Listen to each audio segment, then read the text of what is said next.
Hola, muy buenos días a nuestros queridos oyentes. Espero que se encuentren muy bien desde sus casas. Estamos aquí pues conectados con unas grandes invitadas. El día de hoy tenemos un tema muy interesante y es acerca de esa incidencia de las familias en la subjetividad en la discapacidad múltiple.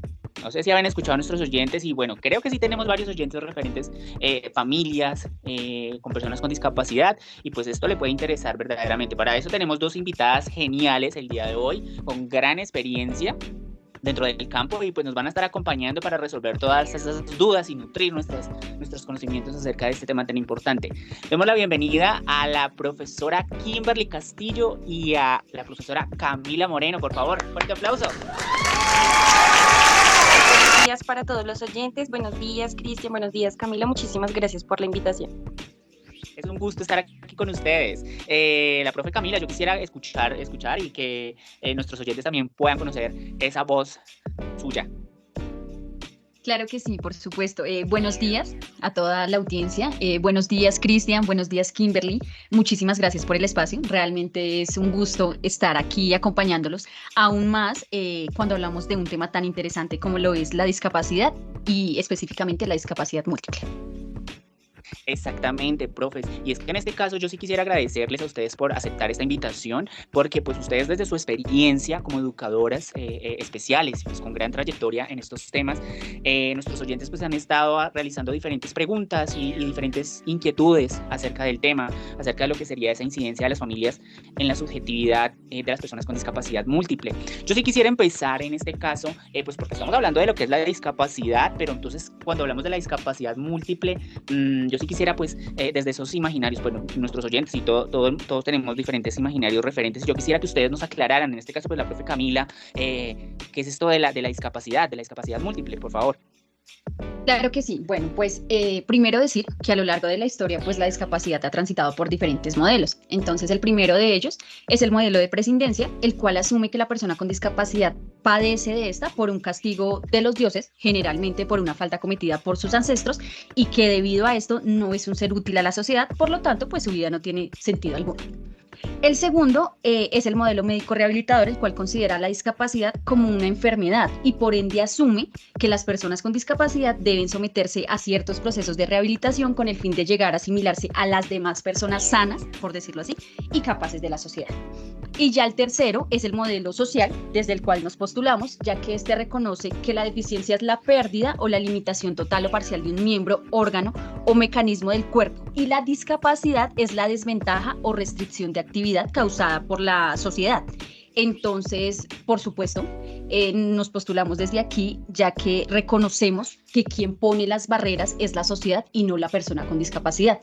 Por ende, pues eso hace que no pueda ser al 100% independiente y autónomo. Interesante, profe Camila, porque pues muchas veces no conocemos este tipo de cosas personalmente. Pues bueno, yo no sabía que habían unos modelos y que bueno, y que esto se presentaba, esto que tú nos comentabas de la presidencia, de la rehabilitación. Incluso yo, desde mi parte, desde mi desconocimiento, yo me siento, o sea, ya de lo que tú decías, como desde eso rehabilitador, ¿no? Porque pues bueno, dentro de lo que sería pues esos pocos conocimientos que tenemos nosotros acerca de lo que es esta discapacidad múltiple, siempre estamos como de que bueno, entonces el sujeto en este caso tiene que estar allí rehabilitándose en terapia, porque pues eso es lo que solemos creer. Sin embargo, tú decías algo muy importante y es lo que sería este modelo social, en donde pues bueno, ya vamos a acerca de la inclusión, ¿no? Pues que en este caso estamos muy adentrados a lo que sería, pues, y bueno, ya hemos tenido un avance. Yo siento que en Colombia hemos tenido un avance en estos momentos referente a lo que es esta parte de la inclusión. También estaba, pues, aquí, nosotros antes de estar aquí con ustedes, quisimos también investigar un poco acerca de lo que sería esa discapacidad y, bueno, todo lo relacionado. Para eso, pues, salimos a las calles, en este caso, a conocer esas diferentes posturas de las familias, en este caso de las personas con discapacidad. Ellos nos comentaban desde su experiencia y desde sus conceptos. Entonces yo sí quisiera que ustedes escucharan toda esta investigación que realizamos y que nos dieran su opinión acerca de eso también. Para mí la discapacidad es una condición que está presente en una persona a nivel cognitivo, físico o sensorial. Esto la limita para ser incluido en los variados contextos. Muchas veces estas personas necesitan de una figura de cuidador para realizar el ABCD y desplazamientos y integrarse a la sociedad. Para mí en la vida que he llevado con el niño, la discapacidad es conocimiento, la discapacidad es conocer un nuevo mundo a través de los ojos de mi hermano. Es vivir por una persona que tú quieres que lo tenga todo. Es caminar por esa persona, es reír, es llorar, es sufrir y es brindarle todo lo que esté a tu alcance para que sea feliz. Bueno, la discapacidad para mí tiene como dos contextos. Uno es como el técnico, que sería como la limitación física, psicológica o emocional que no permite que una persona pueda desarrollarse al 100%. Pero en el aspecto de mamá como una niña con discapacidad, creo que son como los desafíos que nos puso una situación o que nos puso la vida para tomar caminos diferentes y hacer las cosas de una manera diferente. Digamos que es una dificultad que se presenta y un desafío a la vida de la persona y a la vida de la familia. Bueno, allí escuchábamos a nuestros oyentes, a nuestros entrevistados, en este caso esas familias, y pues claro, se denota también esas diferentes concepciones que se tienen y en este caso pues que van muy ligados a esto de que lo que nos nombraba la profesora Camila en un inicio, desde ese modelo social. Entonces sí es muy importante ese avance que se ha tenido. También quisiéramos en este momento hablar acerca de lo que son esos retos, esos diferentes retos que se tienen de las familias, y para eso quisiera que la profesora Kimberly por favor nos comentara un poco acerca de eso desde su experiencia. Cristian, discúlpame un momento, Kimberly, tú también. Antes de continuar con el tema de los retos, me gustaría hacer esa aclaración respecto a lo que es la discapacidad múltiple, ¿sí? Si bien es cierto, conocemos que hay una clasificación de discapacidad, entonces ahí está la intelectual, la psicosocial, la física, la auditiva, la visual y la múltiple. Entonces, bueno, con esto básicamente hacemos referencia a que es la combinación de dos o más discapacidades significativas en una persona que pueden afectar diversas áreas como la motricidad, la cognición, la comunicación o la salud a nivel en general. Me parece pertinente aclarar que ninguna discapacidad múltiple es igual a otra. Cada una es distinta. Y yo sí quisiera agradecerte y que nos aclares tanto a mí y a nuestros oyentes lo que son esas características de la discapacidad múltiple para que pues allí podamos abordar el tema ya a profundidad. Y a partir de esto, como venía diciendo anteriormente, ya yo sí quisiera pues adentrarnos a lo que son esos mismos retos que le comentaba anteriormente para que la profesora Kimberly aquí nos aclarara un poco acerca de ese tema y bueno, desde su percepción claramente. Bueno, muchas gracias, Cristian. Bueno, sí, primeramente hay que abordar un poco de qué es la familia, ¿no? Ya que pues la familia se concibe como una estructura social en la cual va más allá de lo consanguíneo, ¿no? Porque pues digamos que la familia se configura de acuerdo al escenario o la época en el que estamos o bueno, a medida que va pasando el tiempo, y también contribuye de manera fundamental, o sea, es como la parte más importante en el desarrollo afectivo y social pues de cada sujeto. Entonces digamos que aquí es una base fundamental para la construcción del sujeto, de su identidad, de su subjetividad, entonces pues de las diversas formas contextuales también en las que está inmerso, ¿no? El sujeto y la familia y demás, y desde allí pues también esos distintos retos que pueden afrontar, ¿no? Porque pues entonces digamos que se encuentran retos ya desde la parte económica, dependiendo del marco, bueno, la parte contextual en el que está el sujeto, digamos, las barreras que se enfrentan las familias, ya sean sociales, actitudinales, de infraestructura. Entonces, digamos que la sociedad no está pensada como para estas adaptaciones frente a las personas con discapacidad y esas diversas formas de ser y estar en el mundo, ¿no? Entonces, digamos que desde allí esos retos son los que más se ven implícitos frente a las barreras sociales, que como le digo, pues desde las estructuras hasta las miradas también que hay frente al sujeto, porque este es uno de los grandes retos también que tiene la familia frente a esa mirada de ese otro, ¿no? Entonces digamos que desde allí hay una parte de la alteridad que es como una construcción y la relación que hay de los sujetos, pero entonces digamos que desde esa mismidad entonces se da una mirada de ese otro, pero desde lo que no cumple la norma. ¿Cuál cree su merced que han sido como los mayores retos que ha enfrentado al tener pues, un hijo con discapacidad? Todo lo relacionado con terapias, con las oportunidades que en el estudio, en terapias, de pronto en los medicamentos, en exámenes médicos especializados, todo ha sido una lucha. Creo que en un comienzo fue el afrontar la discapacidad que él tenía, el abrirse a un nuevo mundo, en donde tú empiezas desde cero y no sabes en lo que te vas a enfrentar en un futuro. No sabes, eres inexperto en lo que él te va a brindar, en el conocimiento que vas a adquirir día a día. Uno ha sido la aceptación frente al diagnóstico, el tiempo de duelo. Otro ha sido las barreras sociales en salud, en educación, en rehabilitación y inclusión social. A partir de aquí también nuestros oyentes están hablando, ya que tú mencionabas esos retos, así como hay retos, hay temores. Es claro y hay que decirlo, tenemos que ser sinceros, ¿no? Entonces, en este caso hay diferentes temores a los que se enfrentan esas familias. Ustedes desde su experiencia, la profe Camila, que nos mencionaba hace un rato acerca de lo que sería pues ya la discapacidad, yo quisiera también desde esa experiencia, ¿qué temores ustedes creen o desde su experiencia han notado y que bueno, y que digamos dentro de lo que son esas diferentes posturas que tienen las familias, qué temores se encuentran? Quisiéramos saber acerca de eso. Claro que sí, Cristian, como lo mencionaba la maestra Kimberly, pues digamos que al haber tanta variedad en el tema de las formas de ser familia, pues obviamente los temores son distintos, ¿no? Entre esos, pues ¿cuáles se encuentran, no? El más común, que no pueda salir adelante, que no sea independiente, que no sea autónomo, creo que ese es el más prima. Y si bien es cierto, tal vez prima en algunos casos por temas de la misma discapacidad o de la misma condición de salud que tiene la persona, influye mucho el constructo social, pues, que está presente, ¿no? Desafortunadamente a lo largo de la historia, pues, se ha pensado eso, ¿no? La persona con discapacidad no es capaz, no puede, no le alcanza, le falta esto. Entonces, por supuesto, pues, las familias también se paran desde ahí, por decirlo así.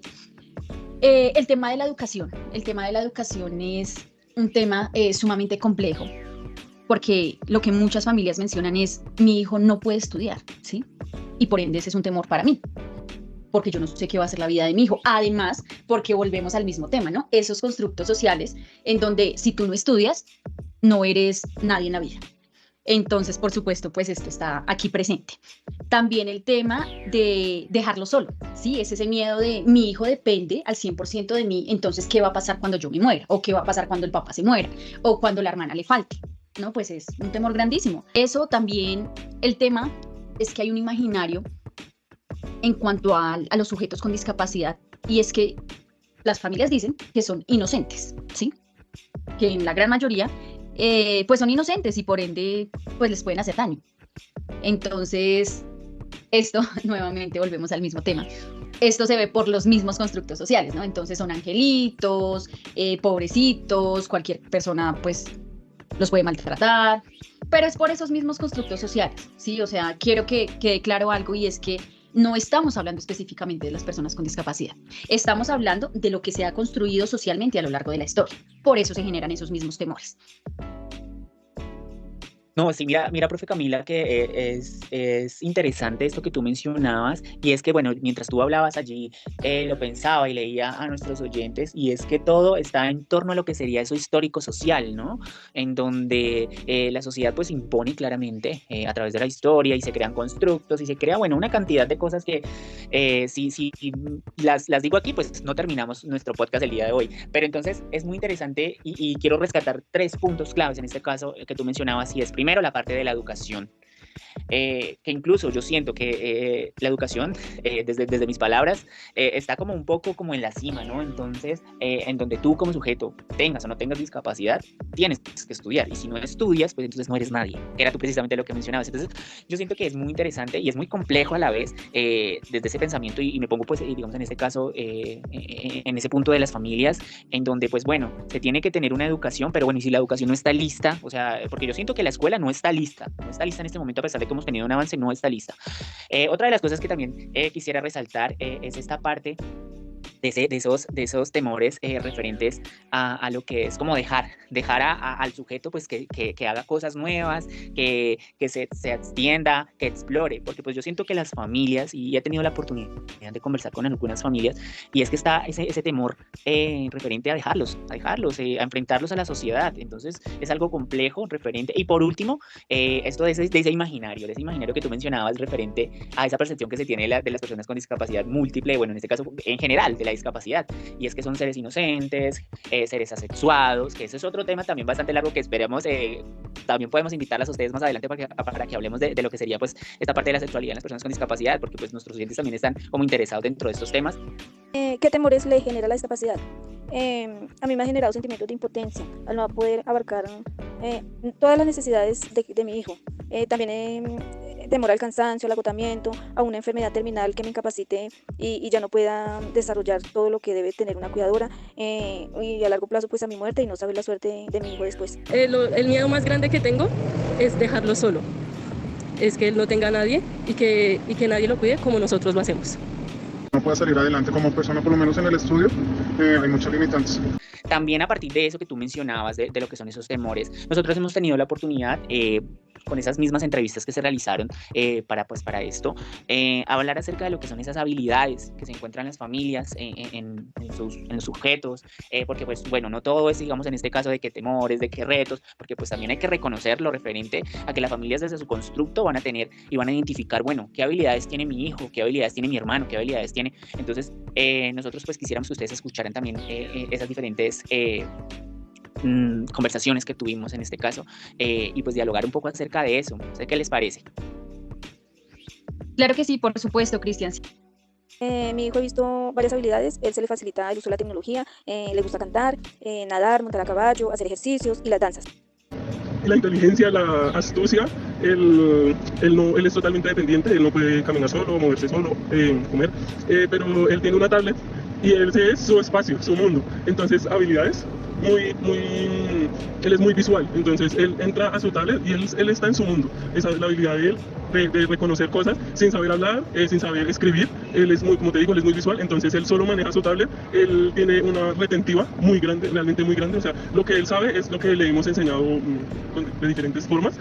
Bueno, yo quisiera también en este momento ya avanzar un poco acerca de lo que son esas habilidades que se reconocen en este caso, y creo que la profe Kimberly nos puede ayudar con esto. Bueno, digamos que las habilidades se basan mucho como desde ese reconocimiento, como venía diciendo Camila, ¿no? Desde ese reconocimiento que hay frente al sujeto, porque pues muchas veces no se tiene en cuenta o se invalida esos saberes también que tienen las personas con discapacidad o cómo se pueden fomentar o fortalecer dichas habilidades, ¿no? Entonces digamos que no todas las personas con discapacidad van a de pronto a tener las mismas habilidades, todos tienen unos procesos de enseñanza totalmente distintos, entonces desde allí la forma es como potenciarlas, reconocer esas habilidades que tiene el sujeto y potenciarlas desde allí.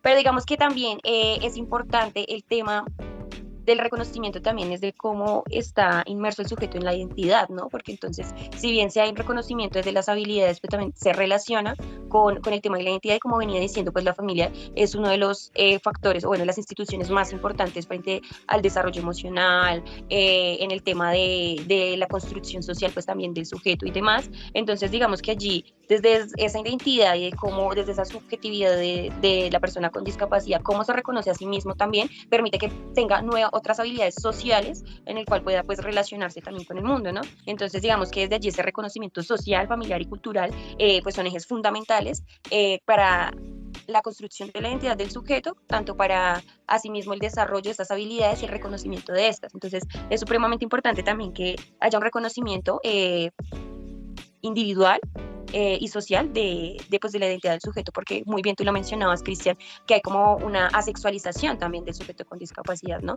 Entonces digamos que allí no permite poder abordar otros temas desde la discapacidad o desde esa autopercepción, desde la construcción de su identidad, y esto influye bastante en las habilidades porque pues se invalida el sujeto, se disminuye o no se cree capaz de que pueda hacer desde su ámbito personal, como social, como laboral o académico.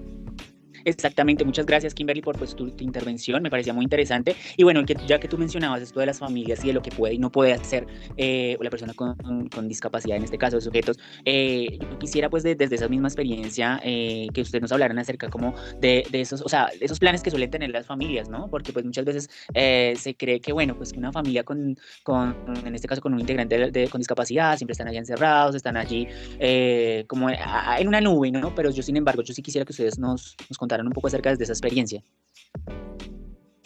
Claro que sí, Cristian, pues digamos que en cuanto a ello, el tema es bastante fructífero porque realmente las familias reconocen a ese sujeto con discapacidad como un miembro activo pues de la misma. Entonces, por ende, sus planes son almorzar, ir al parque, ir a cine, no sé, ir a cenar, ir a museos, a teatro, lo cual pues nos da cuenta que las familias están paradas, por decirlo así, en cuanto a este tema específicamente desde un modelo social.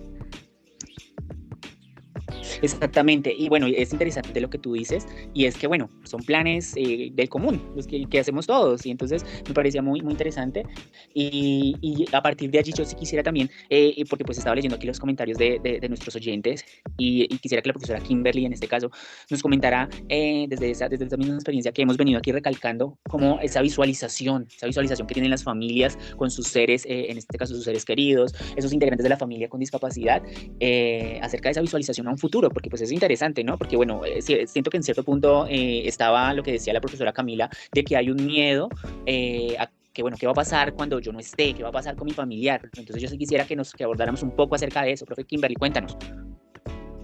Bueno, Cristian, sí, como muy bien tú lo decías, cómo se visualiza el sujeto con discapacidad, creo que recoge mucho de lo que hemos venido diciendo frente al tema pues, de la familia, que es el agente o la institución fundamental en el reconocimiento, en la subjetividad del sujeto, de cómo éste se construye y pues de allí también cómo se visualiza el sujeto con discapacidad y cómo la misma persona con discapacidad se visualiza, ¿no?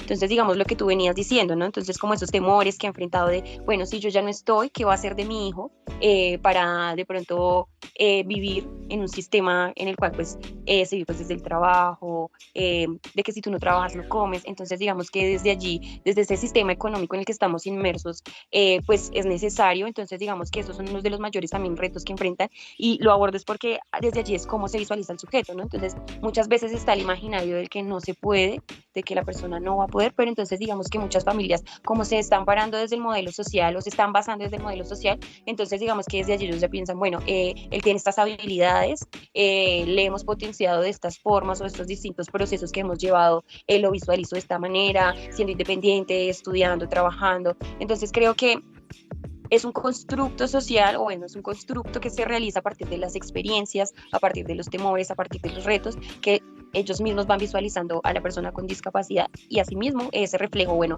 esa seguridad que puede generar la familia también en la persona y la misma sociedad, creo que también es la manera en que se visualiza a la persona con discapacidad. Muchísimas gracias, profe Kimberly, y me parece muy interesante eso que mencionas, y es que, bueno, ustedes son la voz de la experiencia en este caso, ¿no? Y desde allí, desde esa misma visualización y eso que ustedes pues nos nombran aquí es muy importante, porque yo sí lo que veo es que, bueno, varios de nuestros oyentes nos dicen, bueno, pues es que tenemos aquí a una persona con discapacidad, pero ¿qué va a pasar en un futuro? ¿Sí? Entonces está como ese miedo y que se ha mencionado durante toda la conversación, ese miedo a lo que vendrá, pero también está lo que sería que yo siento y que tú mencionabas, y es que es muy importante aclarar en este caso, es esa concepción social que se tiene desde este modelo social. Nosotros como padres nos visualizamos viendo a Kevin más autónomo, más independiente, laborando en lo que le gusta, que tenga una remuneración económica y que tenga una gran familia.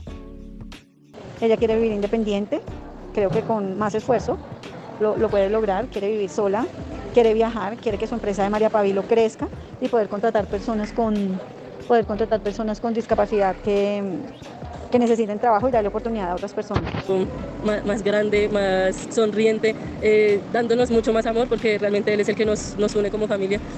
Yo creo que mucho más feliz, porque realmente él es como el futuro que tenemos mis papás y yo. Él es el motor que nos mueve a los tres, él es el motor de la familia. Entonces yo creo que no, o sea, evidentemente con nosotros, pero brindándonos amor incondicional. Se visualiza un futuro, pero entonces en este caso hay unas características referentes a que, bueno, la persona puede hacer las cosas, no está como allí embarcado, quieto, sino que pues las familias están dejando también esa misma exploración. Ya para finalizar, porque bueno, todo lo bueno no es para siempre, esta conversación que quisiéramos tenerla un poco más, pero bueno, ustedes saben que en estos temas el tiempo es corto, acerca de esas recomendaciones que ustedes como docentes en este caso, que han llevado la batuta durante años, nos comentaran a las familias, nos dijeran qué recomendaciones les dan referente a todo lo hablado, desde lo que estamos hablando aquí, digamos, en este caso de la subjetividad, ¿no? De la alteridad, de todo lo relacionado a lo que construye esto en el sujeto con discapacidad múltiple. Yo sí quisiera que ustedes les dieran ciertas recomendaciones a nuestros oyentes. Bueno, pues yo me tomo la palabra. Diría que lo primero es reconocer, como lo mencionó Kimberly y como lo mencioné yo hace un momento, es el tema de esas diferentes formas de ser y estar en el mundo, ¿sí? Creo que eso es fundamental. Y creo que lo más importante o lo fundamental es reconocer que todos somos sujetos de derechos y de deberes. Que creo que por eso es que, pues en muchos casos, hablando claramente de las personas con discapacidad, pues se ha visto cómo se les vulneran esos derechos, ¿no? Porque no se reconocen, ¿sí? O sea, no se reconocen y además no los reconocen como lo que son, que básicamente son sujetos de derechos y deberes como lo somos todos. Y otra de las cosas más importantes creo que es creer, ¿sí? Realmente como docente, desde mi experiencia, yo pienso que, diciéndolo muy coloquialmente, si usted no cree en lo que usted hace, si usted no cree en esa persona que está sentada al frente de usted, usted no merece estar en donde está. Si usted no cree que ese sujeto es capaz de llegar hasta donde se lo proponga y capaz de lograr lo que se proponga, usted no merece estar ahí. Creo que básicamente es eso. Muchas gracias por tu intervención, profe Camila. Y precisamente es lo que veíamos en las diferentes voces recogidas en las entrevistas que se realizaron, ¿no? En el creer. Siento que es muy importante y las familias que nos escuchan, que en este momento se encuentran, que sienten que no hay un avance, que se encuentran allí estancados, para que sepan que hay diferentes familias, en las cuales en este caso pues tienen diferentes características como se mencionó anteriormente, porque las familias no son iguales, pero que siempre hay que creer en los integrantes de nuestra familia, sea cual sea su condición. Ya la profe Kimberly también quisiera conocer acerca de esa recomendación que usted le da a nuestros oyentes. Bueno, yo creo que la familia también es la voz de la experiencia, ¿no? Más que nadie, porque ellos son los que han enfrentado a lo largo de su vida, digamos, todos los retos, las barreras sociales que se han impuesto. Y digamos que las recomendaciones que yo daría a la sociedad es tener un poco más de empatía, reconocer al otro, porque siento que estamos muy ligados desde la mismidad, ¿no? Y desde lo que yo soy y ese otro que es extraño, ese otro que se aleja de la, desde la discapacidad, la raza, el género, y bueno, reconociendo y aclarando que todos somos diversos, ¿no? No todos aprendemos de las mismas formas, no todos actuamos de las mismas formas, entonces sí, todos tenemos procesos totalmente distintos, ya sea en el ámbito afectivo, académico, económico. Entonces digamos que desde allí sí es reconocer a ese otro, principalmente reconocer que es un ser humano y, como lo decía Camila, un sujeto de derechos. Entonces no pasar por encima no mirar al otro desde el señalamiento o desde tampoco como es de la caridad, de pobrecito, y reconocer esas familias, ¿no? Que también han transitado y han luchado realmente por exigir por los derechos que hoy en día pues se han construido, sin embargo, pues no se han aplicado en todos los escenarios, falta aún mucho por hacer, mucho trabajo por hacer, y creo que las familias, las personas con discapacidad y la sociedad, pues son todos agentes y actores participantes en ello. Muchísimas gracias por tu intervención. Esa intervención final me pareció muy, muy interesante y es que abarcas toda la conversación referente a que hemos tenido el día de hoy. Yo sí quisiera nuevamente darle las gracias a ustedes por acompañarnos, por aceptar esa invitación, porque es muy fructífero en este caso y pues lo veníamos aquí planeando hasta que se nos dio. Entonces yo sí quisiera, y nuestros oyentes veo que están muy contentos con esto y veo comentarios de que esperamos volverlas a tener aquí con nosotros. Muchísimas gracias, profes, de verdad. Yo sí quisiera darles un fuerte aplauso por esa invitación y por todas las reflexiones que en este caso nos pudieron dar y acercarnos. Entonces, como les decía, espero tenerlas pronto nuevamente acá y que esta conversación nos ayude pues también a identificar y a hablar otros temas tan importantes que no son muy hablados en este caso, y es como esa incidencia de esas familias, como lo decíamos, en esa subjetividad de la persona con discapacidad múltiple. Así que muchísimas gracias. Nuevamente, quisiera pues dejarles aquí abiertas las puertas para cualquier intervención, cualquier conversación que quisieran tener. Muchísimas gracias por venir nuevamente y nos vemos en la próxima. Muchísimas gracias a todos los oyentes que estuvieron aquí pegaditos allí en sus comentarios, dando todo lo que sería esas referencias y la parte también de sus experiencias. Muchísimas gracias. Nos vemos la próxima.